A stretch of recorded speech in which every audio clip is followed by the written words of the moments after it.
Chers amis, bonjour, ici Paul Emmanuel, postdocteur en biologie pour La Science te parle. Aujourd'hui, je souhaite vous parler du conflit russo-ukrainien d'une façon un peu différente de celle dont vous avez l'habitude d'entendre parler. Nous allons bien évidemment parler de science dans cette vidéo.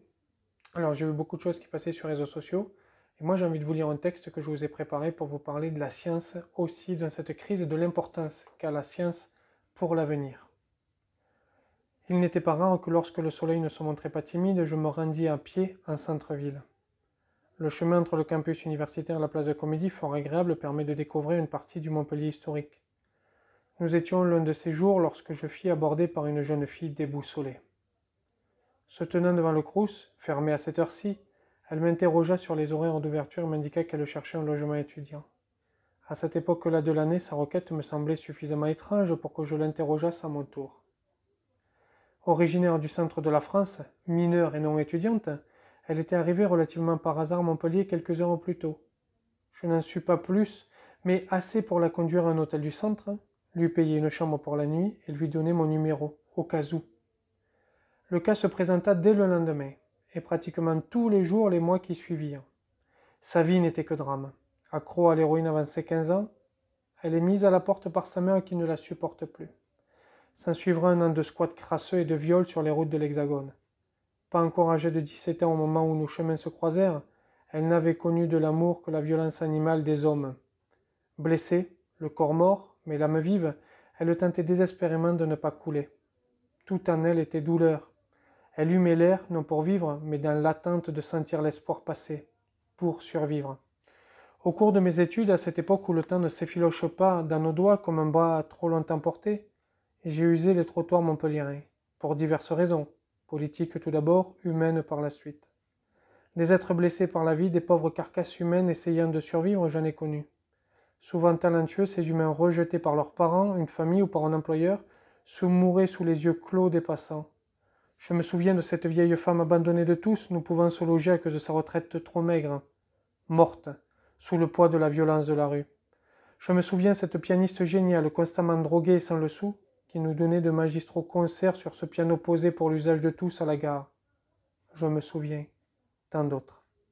Cette terrible misère pourtant n'a pas connu l'horreur de la guerre. La guerre, c'est pire. Plus poussiéreux, plus bruyant, plus dangereux. Si dans la rue on prie pour survivre une nuit de plus, le pari se fait pour une minute dans une guerre. Plus implacable que la rue, la guerre broie. Des hommes, des femmes, des enfants. De tout âge, de toutes conditions.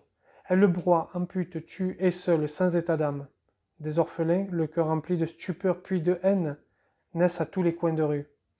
Ils appartiendront à l'histoire et plus tard on leur demandera d'y entrer avec fracas par la vengeance.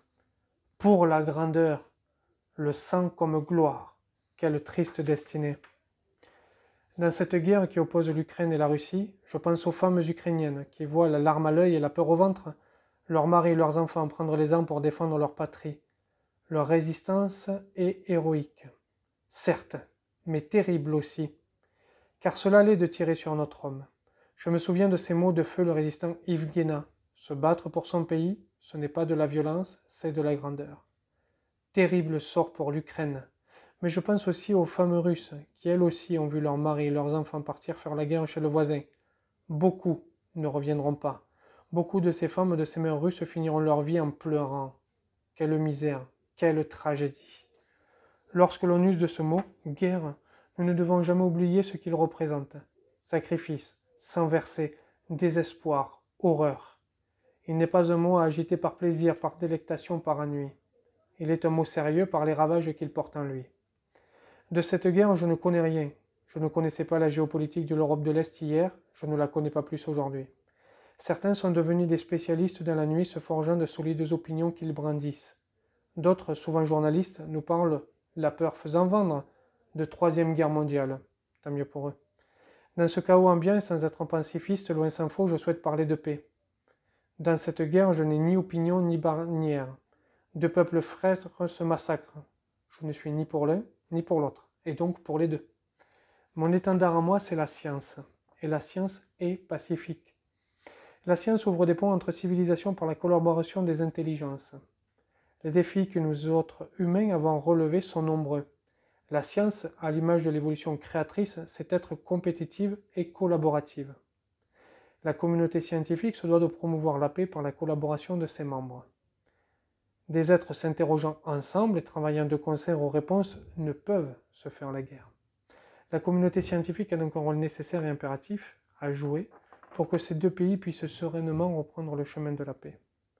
Personnellement, je vous présenterai des recherches intéressantes effectuées par des équipes des deux pays. La mise en avant de l'intelligence, de la compréhension et de la réflexion, couplée à la lutte contre la désinformation, est une façon parmi tant d'autres de faire taire les armes. Mais en tant que jeune chercheur, c'est la seule dont je dispose.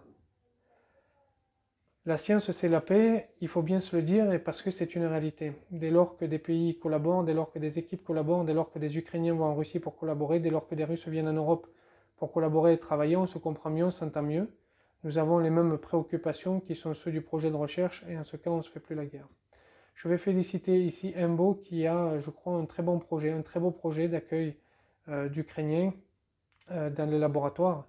Alors, j'ai vu un peu dans leur texte, ils ne parlent pas de russe, mais en tout cas des Ukrainiens, parce que les universités ukrainiennes sont bombardées. Dans différents laboratoires, vous avez un certain nombre de laboratoires qui ont répondu présent. Je vous mets le lien en description de ce que fait Embo. Je trouve que c'est important aussi que les publishers s'investissent là-dedans. Les universités sont effectivement bombardées, comme je l'ai dit aussi dans mon texte. Les Ukrainiens vont souffrir, les Russes vont souffrir. Nous n'avons pas à prendre position, en tout cas, moi je ne le prends pas. Mon étendard, c'est la science, et je crois que la science peut vraiment apporter la paix. Donc, je vous dis dans le texte, et c'est vrai, je vais parler des recherches qui se font en Russie, en Ukraine, en tout cas en biologie, dans ce que je comprends. Je pense que c'est bon aussi de diffuser ces recherches-là et de montrer que les deux peuples sont intelligents et que si les gouvernants veulent la guerre, souvent les peuples, eux, veulent la paix. Je vous remercie, je vous dis à bientôt. N'oubliez pas de vous abonner, puis de faire un don si vous le souhaitez, de partager la vidéo, surtout, ça permet d'avoir notre son de cloche aussi sur ce conflit. Vous n'aurez pas appris grand-chose si ce n'est que la science et la paix. Je vous remercie, je vous dis à bientôt. Au revoir.